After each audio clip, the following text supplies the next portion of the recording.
Hey there Cosmic Warriors, and welcome back to another video. And if you are new here, my name is Hannah. I am a Western Practical Astrologer. Okay, so in today's video we are going to be talking all about the mythologies of Cancer. So we're going to be looking at Mesopotamian, Egyptian and Greek. That way you can gain a deeper understanding of this nurturing sign. Stay tuned because we are going to get into it. But before we do, make sure that you give this video a like, subscribe, hit that notification bell. And if you are interested in booking a reading with me, then you can visit my website, hannahselsewhere.com. There you can also find my practical astrology ebooks guide, merch, cheat sheets, all that good stuff. And also there is the 2024 calendar available. All the links to these products will be in the description box down below. And I also want to give a shout out and a thank you to my patrons over at Patreon. Yes, if you want extra astrology content earlier, as well as daily forecasts and guides, then head on over to Patreon. Thank you so much for all of your support. As always, I hope you find this video to be helpful. Let's do this.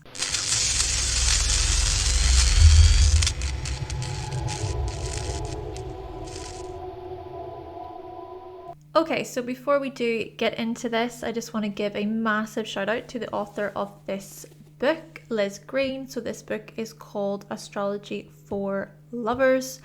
I highly recommend this read, and thanks to Liz Greene's knowledge, I have been able to create this very series. All right, so let's start off by turning our attention to ancient Babylon.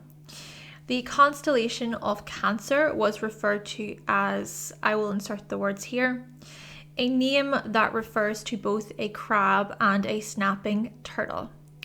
According to one source, the crab's name means the deceptive digger, but it is impossible to be certain.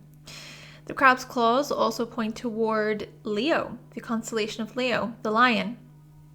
Still, it is very interesting to think of the constellation of Cancer representing this snapping turtle. There is also a source that mentions how this constellation was called the Tortoise of Babylonia. Moreover, Cancer is best known among stargazers as the home of, I will insert the word here, which is an open cluster, also called the beehive cluster. And when we look at ancient Babylon, the crab is described in a first millennium astrology text as containing a group of stars that are pressed together. And within Greek star lore, these stars are known as the beehive or the manger. Now with this, there is so much more that we could say, of course, especially because when we consider how Cancer is tied to family, home and safety. Cancer is also the sign that retreats into its shell the moment it does not feel safe. And we notice this through the crab and also through the snapping turtle symbols. Now, according to Gavin White, as a creature of the waters, the crab is used in astrological omens to predict the coming of floods. Cancer was also seen as unfortunate because this constellation marked the entrance to the underworld. Now, this is significant because in the Capricorn video, we explored how the stag is said to represent the renewal of the sun's power at midwinter. And then the fish acts as a type of guardian, guiding the sun from darkness towards its ascension. But you see, Cancer is the opposite sign of Capricorn and marks the beginning of the summer. Capricorn marks the beginning of winter. Now this, of course, is in the northern hemisphere. And when the summer solstice occurs, this represents the longest day of the year before the sun eventually starts to die down over the coming weeks. The days start to grow shorter and shorter from there on. But the winter solstice represents the return of the sun, if you will, as sunlight begins to grow stronger once again. I do remember in the Leo video, we explored how the ancient world, within the ancient world, summer was seen as a representation of, well, death. During the summer months, the land dried up. The sun is often at its hottest during the season of Leo, known as the dog days. This is the hottest period of the year, a period of decline and inactivity. And then coming into Virgo season, we prepare for harvest. The dog days are over, as they say. The period after the heat and exhaustion and sweat and sleepiness. And so Cancer has a rather significant role to play in the zodiac as we embark from greater light to greater darkness. Cancer guides us into the underworld, into our depths, our feelings, our emotions, our memories. Also consider the glyph of Cancer, which of course we will talk more about in the symbolism video. But one circle turns one way and then the other circle turns the other way. There is something mirroring about this. The cycles of life, the inward and outward motion of the tides. We are born, but then we also die. We enter this world and we also exit this world. Past lives, reincarnation, the afterlife, the ebbs and flows of life. What do you believe as well in terms of, where does your spirit go rather after you pass? There appears to be a strong connection between this constellation and our ideas of death and also life after death. And again, looking at the passage to the underworld. Also consider how Cancer is associated with the mother in astrology. This is very, very important. Mother goddess, divine mother. We are all born from our mother's womb or from the womb of the cosmos. According to astrologer Jessica Davidson in Sumer, the oldest primeval goddess of the sea is, I'll put the words here, meaning lady of the beginning. This goddess is the source of water and fertility, and she gave birth to the first gods. These gods were An, meaning heaven, and Kai or Ki, meaning earth. You also remember in the Capricorn video, Enki gave Ainana all of the mess the mace being the decrees of the divine. A me explained the relationship between humanity and the gods, the secrets to the universe, if you will. Enki was the guardian of the mace. This, of course, was his duty, his responsibility, but you see, Namu was connected with incantations and apotrophic magic. And she was regarded as the mother of Enki, and in some sources she appears as the wife of Anu. Anu was the divine personification of the sky. Now, if I am mispronouncing any of these names, my apologies. And Enki also was lord of the earth. Indeed, there seems to be a connection between Cancer and the very beginning of life, new life, birth. Right, so let's move on to Egyptian mythology. So in ancient Egypt, there is a goddess named Mut.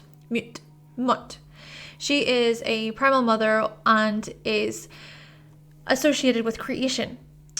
She is associated with the waters of creation and how everything is created from the waters. Mut's name actually means mother in the ancient Egyptian language. Her husband was the solar creator god Amun-Ra, and she was also the mother of lunar child god Khonsu. So here we notice a similar theme. Cancer's associations with creation, life, and the heavens, the cosmos. Khonsu is the ancient Egyptian god of the moon. His name means traveler. Also, he was essential in the creation of new life and in all living creatures as the god of light in the night. he was invoked to protect against wild animals. He also aided them with healing. Now, in the Egyptian records, Cancer was described as, I will just insert the word here, this basically means scarab, the sacred emblem of immortality. The scarab was basically a sacred beetle that represented birth, death, and regeneration. The same beetle would push balls of dung across the desert, which was viewed as a synonym to the sun being pushed through the sky. Indeed, this dung beetle was seen as sacred to the ancient Egyptians. The scarab was represented on the amulets. However, another early goddess is Neith. She was the goddess of the cosmos, fate, childbirth, and wisdom as well. She weaved the universe from the primordial waters, and she's often called the grandmother of the other gods. And then, of course, there is Isis, who together with Osiris, god of the underworld, embody the mysteries of the cycles of life and death. All right, so let's move on to Greek mythology, the Greek mythology of Cancer. Greek mythology is always my personal favorite. Cancer is associated with the Greek story of Hercules and the Hydra. This myth tells the story of Hercules going to battle with the mighty Hydra, as goddess Hera sought to destroy Hercules. The Hydra was a multi-headed serpent. Hera is the queen of the gods and is the wife and sister of Zeus. I know, weird. She is referred to as the goddess of marriage and birth. She was actually jealous and hated Hercules. During his quest to ruin Hercules, she sent a giant crab to latch onto his foot during his battle against the Hydra.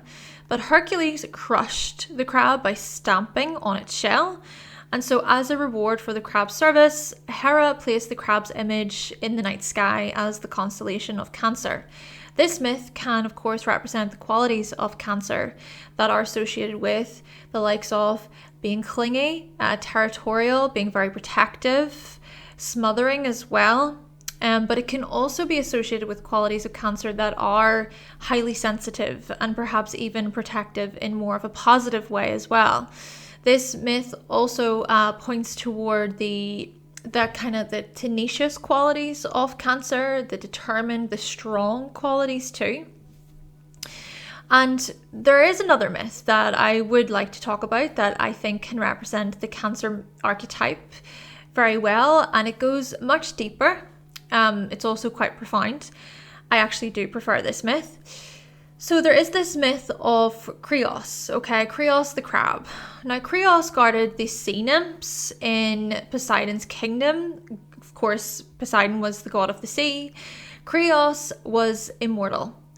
Now, when Typhon was god of the monsters, when Typhon sought to terrorize the gods, they went into hiding. Now, Poseidon left Krios to guard and protect the sea nymphs, but unfortunately, some of the sea nymphs escaped, and Krios assigned a giant squid named Famari to bring the nymphs back safely. However, Famari ended up eating the nymphs, and as Famari returned to Krios, he lied and he stated that he failed, right? They got away, he failed this mission, he couldn't bring them back.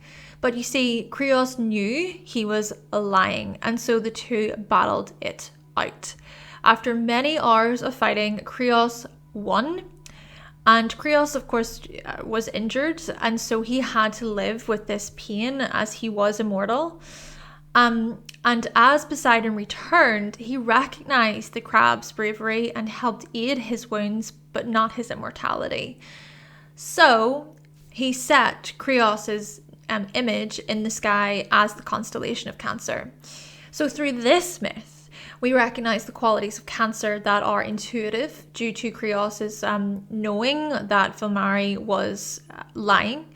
We can also identify the qualities that are defensive and protective and also quite motherly in a compassionate and caring way due to Krios's care and support, as well as the qualities that are manipulative due to the sneakiness of Femari. Cancer can be quite a sneaky sign that hides its true intentions sometimes. And going back to the snapping turtle, Cancer can hide itself. Okay, can protect itself from harm and danger. But there are also like these hugely motherly qualities to Cancer that seeks to nurture and take care of their loved ones. Perhaps sometimes they do so through tough love, okay? They can show tough love. But Cancer seeks to support and care for loved ones, whether they be family, friends, lovers, etc.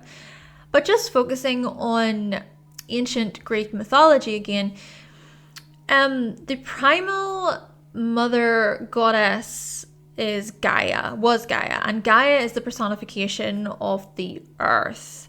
She was the first to be born from chaos and was considered the supreme or mother goddess by immortals and mortals alike. All the gods and goddesses descended from this union, her union through her, so her union with Uranus, so heaven, and then also with Pontus, the sea. This, of course, is according to the World History Encyclopedia. Essentially, Gaia is the ancestral mother of life. She even birthed the Fates, and it's the Fates who were the personification of destiny. The Fates would spin the web of life, and each had a unique role to play. Consider the symbolism of a spindle, or how Sleeping Beauty pricked her finger on the spinning wheel and she fell asleep. Go back to how goddess Neith weaved the universe from the primordial waters. And what is quite funny about this is how many Cancerians I know, they love to knit. My mother knits. She's Cancerian. Her son, meaning her son, is in Cancer. My mother knits, and she also knits for others, for children. Still, there seems to be some connections between the spindle and creation, luck, womanhood, sudden revelations, and also fate. After all, Gaia was also the lover of Uranus. And remember, we mentioned how Namu gave birth to An, and so being heaven, and then Kai or Ki being earth. Cronus was actually the son of Gaia and Uranus. And Gaia helped Cronus castrate Uranus, which separated heaven and earth. Just a lot of stuff there that could be explored more deeply. But essentially, there seems to be something highly symbolic about the giving of life quality to Cancer. But just to connect the opposite sign of Cancer, which is Capricorn, in the Capricorn mythology, we explored how Pricius thought he could control the fate of his children, but he could not. Cronus, of course, is the son of Gaia and is Father Time. Saturn in our charts reminds us that we only have a limited amount of time on Earth. And Moon in our charts reminds us of the cycles, rhythms, and patterns of life. But remember, rhythms change, meaning you never truly know what is around the corner and what your fate or your destiny has in store for you. Of course, we can look to astrology, this cosmic language, Uranus here, think about Uranus, how Uranus rules astrology or is connected to astrology. But even Uranus doesn't know what's up ahead, right? I'm sure Uranus didn't know what was up ahead whenever the castration took place. We can use astrology then to predict the future, but essentially none of us really know what is up ahead. Naturally, there are universal truths and principles, but we as humans are merely a speck in the cosmos. This is why it's just so important to enjoy the life that you live now, right? to live in the present moment. This is what I often get from Cancerian energy. It's the importance of holding on to what you have right now and appreciating it and not taking it for granted. Oh, and also we can change the course of events through our actions, thoughts, and emotions today. Of course, there is so much more to this. You think about the past as well, how your upbringing, your family life, your childhood, these things are tied to Cancer as well. But still, you can make changes in the present. From these myths, we also recognize the qualities of Cancer that are protective, supportive, tenacious, emotional, determined, strong, empathetic, and intuitive. These parts that are motherly, instinctive, tender, gentle, and sympathetic. Now, on the other hand, there are also parts of Cancer that can be smothering, clingy, overbearing, overprotective, very worrisome, manipulative as well. And like I was saying earlier, sneaky. The side to Cancer that can even crush the ego. Okay, crushing a child's ability to blossom, ability to grow, crushing a child's ability to develop a healthy ego because they want that child for themselves. And because also there's a lot of insecurity there. The part of Cancer that can also snap at others and fly into these really unpredictable, like wobbly moods. They could be quite turbulent in this way too. Sometimes they need to be babied, they need to be cared for like children themselves, even if they're adults, which is often, and it's often related, these things are often related to needs that were not met within their own childhood. But again, this is also why if any Cancerians feel this way in their adult life, it's about being able to explore those things rather than projecting them onto other people.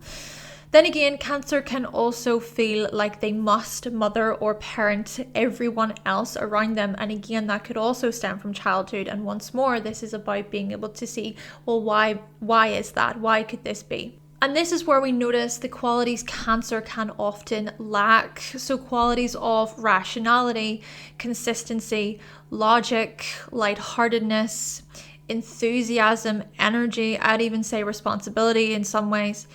But consider where Cancer sits in the zodiac, okay? So opposite Capricorn, the sign of, well, discipline, patience, order, being reserved. It's a sign of maturity and responsibility in this respect.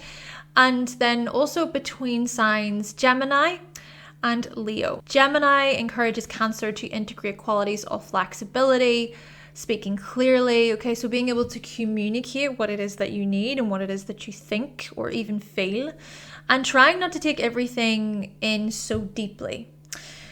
And then Leo correlates with the qualities Cancer is here to learn. So the qualities Cancer grows into, qualities of being their own source of validation, being spontaneous, being playful as well. And Cancer teaches us about the importance of asking ourselves how we truly feel, and then being able to validate our emotions and our feelings. Cancer takes our focus to our gut as well, encouraging us to tap into our emotional body. Again, we kind of think about returning to the underworld in some ways here. And by doing so, they learn how to acknowledge what and how they feel. It's Cancer that seeks to find what is happening underneath the surface. Cancer explores our emotional reactions.